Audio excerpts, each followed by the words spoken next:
What up, y'all? It's your friendly neighborhood Mutt. I am the co-creator and artist for a comic book called Hero Blood of Patriots. I do that with my boy Macho Dan, who you can see on this very channel with some of our live streams. Hero Blood of Patriots is a fun story about an undead super soldier in World War III.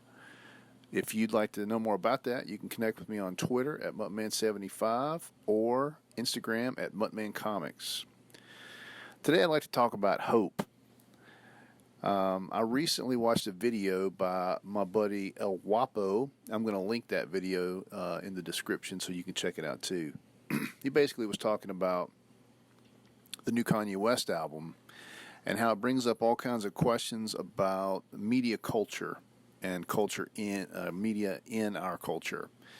I found it very interesting, and it kind of jarred some thoughts in my own mind that I'd like to share with you today.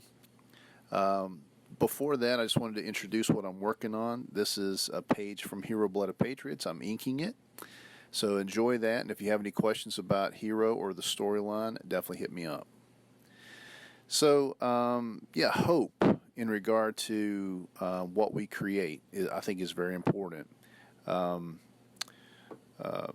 El Guapo's point that he was making was that stories in entertainment have gotten very bleak. Everything's gotten very bleak. Everything that comes out in a mass media format seems to be darker, more bleak. I mean, if you look at hip-hop as a genre, it was so much fun in the 80s. It was about dancing. It was about breakdancing and rapping over, beats on a record player, of course. And then it went to the 90s. Things got digital. There was, of course, the introduction of gangster rap, and that became very popular. And then it was very popular just to kind of like show the real poetry of the streets, for hip-hop guys. Conscious hip-hop became popular in the 90s, and really I think the 90s were the golden age for hip-hop. I was a big fan in those days. Then in the 2000s and then beyond, there was just this real sort of downshift where things just got dark. And of course, everybody's got their favorite rapper from whatever era. But sort of in trying to show the reality of the streets and what life is like, some of these artists got very bleak. And it became very easy, to sort of like sell albums with very dark themes.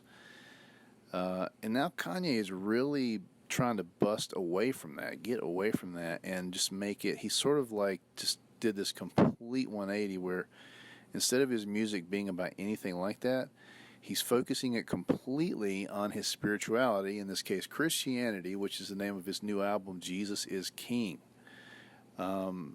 I'm definitely going to probably purchase this album and check it out. I have not yet. I've heard a few tracks off of it, some of the ones that he shared out. And I got to say, with this gospel flavor and really cool rhymes, it's just a great sounding album. And critics are from what I hear, are raving about it. I haven't seen too many bad criticisms of it, of the music itself. What's interesting about it is he's gone beyond the pale in the sense that he can infiltrate media.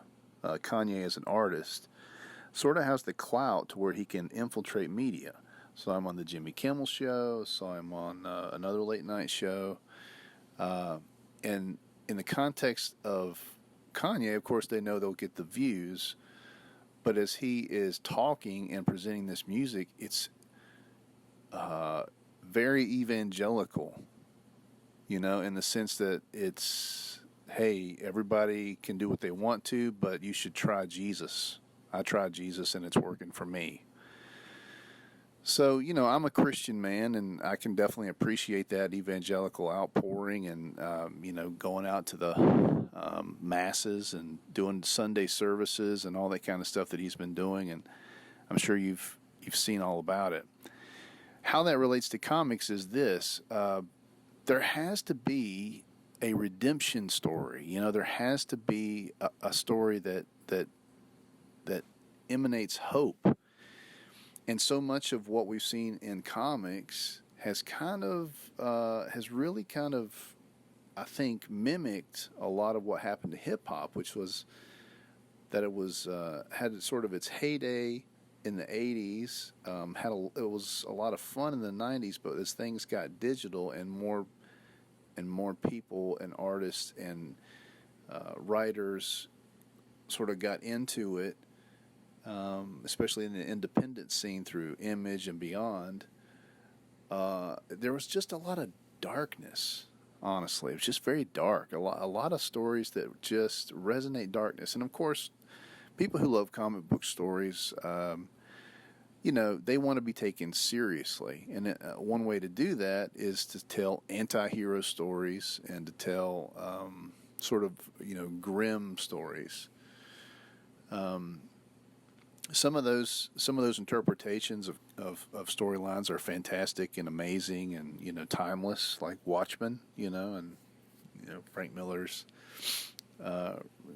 Batman stories, and I can appreciate that. But there's also just sort of like a lot of artists and creators that mimic that, and what ends up happening is you just have a really bad, evil world, universe that gets built, and not a lot of gleaming light within that.